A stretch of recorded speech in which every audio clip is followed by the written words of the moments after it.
Dieu est un adorateur. Mais l'adoration ne vient pas facilement. L'adoration, ce n'est pas la louange. L'adoration, ce n'est pas juste une exaltation de Dieu. L'adoration, c'est cet acte d'obéissance ultime au Seigneur. L'adoration, c'est cet acte d'obéissance sacrificielle qui conduit vraiment à la révélation de qui Dieu est. Et quand tu adores, tu sors toujours de là d'une pleine révélation de qui il est. L'adoration est coûteuse, mais l'adoration est de loin meilleure. Et Dieu cherche des adorateurs, de vrais adorateurs. Le sacrifice demandé peut sembler inatteignable, impensable. Regardez, si nous étions dans le sandal d'Abraham, nous allions probablement dire, c'est une folie. Tout comme tu regardes ta situation aujourd'hui, et je sais que tu es en train d'entendre ce message, et tu es en train de dire, le pasteur Kausi est fou.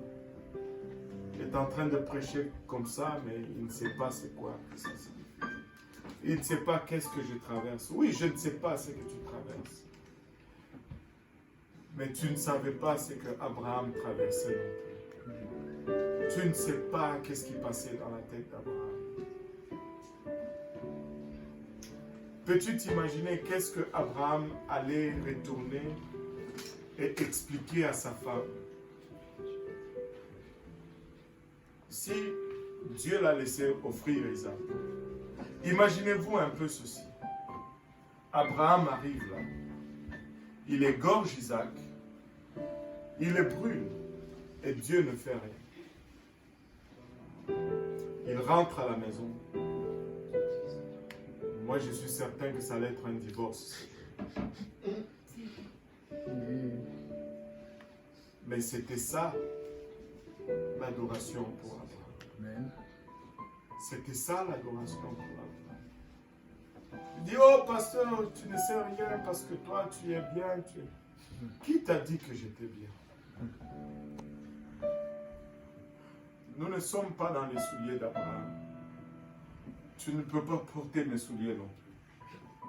Moi non plus, je ne peux pas porter des souliers. Mais à chacun, Dieu va demander quelque chose.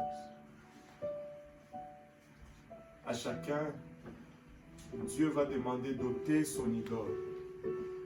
Mon idole n'est certainement pas ce qui était ou est ton idole. C'est pourquoi, oui, même si je ne te comprends pas, ce n'est pas grave. Parce que toi non plus, tu ne me comprendras pas. Et je n'ai pas besoin de te comprendre. Tu n'as pas besoin de me comprendre. Mais tous, nous avons besoin d'obéir à Dieu. Mais une chose que je sais, c'est lorsque nous arrivons à cette place d'adoration que nous découvrons vraiment la clé à notre dilemme, la réponse à notre situation. Ce n'est pas une place facile à atteindre. Chaque pas pour Abraham était un pas douloureux. Plus il s'est rapproché de ce mont Moriah, plus il s'est rapproché de la mort de son rêve. Plus il s'est rapproché de la mort de tout ce à quoi il a aspiré. Mais un pas à la fois, il s'est rapproché. Mais laissez-moi vous dire, s'il avait décidé de faire demi-tour en plein chemin,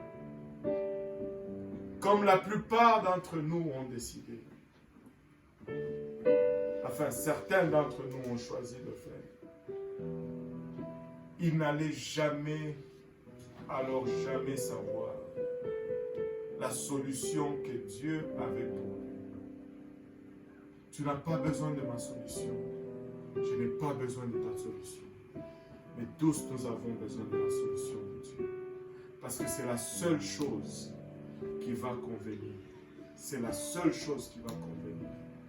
Et toute autre chose que tu vas essayer, toute sagesse humaine ne va pas fonctionner. Le dilemme ne va jamais être ôté. La place d'adoration, c'est une place de mort. C'est une place d'abandon total. C'est une place où nous sommes complètement finis. Mais c'est seulement quand on arrive à cette place-là qu'on peut finalement dire Jéhovah Jireh. Jéhovah Jireh, la provision. Et laisse-moi te dire, on a souvent lu ces versets pas de la bonne façon. Il y a un frère qui m'a fait remarquer cette révélation dernièrement. Nous aimons Jéhovah Jireh. Mais Jéhovah Jireh, ce n'est pas l'Éternel pourvoira. Jéhovah Jireh, ce n'est pas l'Éternel pourvoira, comme nous les traduisons souvent. C'est l'Éternel y pourvoira. La Bible nous dit, mais l'ange lui cria des cieux et dit, Abraham, Abraham, il répondit, mais voici, elle dit, ne porte pas ta main sur l'enfant et ne lui fais rien, car maintenant, je sais que tu crains Dieu puisque tu ne m'as pas refusé ton fils, ton unique. Et Abraham leva les yeux et regarda, et voici derrière lui un bélier retenu dans un buisson par les cornes. Alors Abraham alla prendre le bélier et l'offrit en holocauste à la place de son fils. Et Abraham appela ces lieux. Abraham appela ces lieux-là. Que tout le monde dise le lieu. Alléluia. Il a appelé ces lieux-là Jéhovah Jireh. Et la signification, c'est l'Éternel y pourvoit. Très souvent, nous voulons que Dieu pourvoie. Mais nous ne sommes pas au lieu. Il faut que nous arrivions au lieu pour que Dieu puisse pourvoir. De sorte qu'on dit aujourd'hui, sur la montagne de l'Éternel, il y sera pourvu. Pas n'importe où. Il y sera pourvu. Ces lieux-là, je ne sais pas pour toi c'est quoi. J'ai une idée pour moi c'est quoi. Je ne sais pas pour toi c'est quoi. Mais si tu, pas à pas,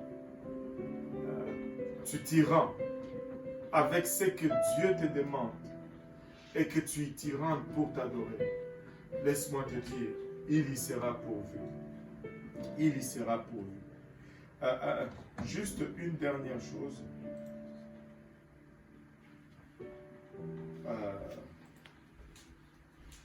Je ne sais même pas si je l'ai. Dans le livre de... C'est dans le livre de Matthieu, je pense. Regardons un peu.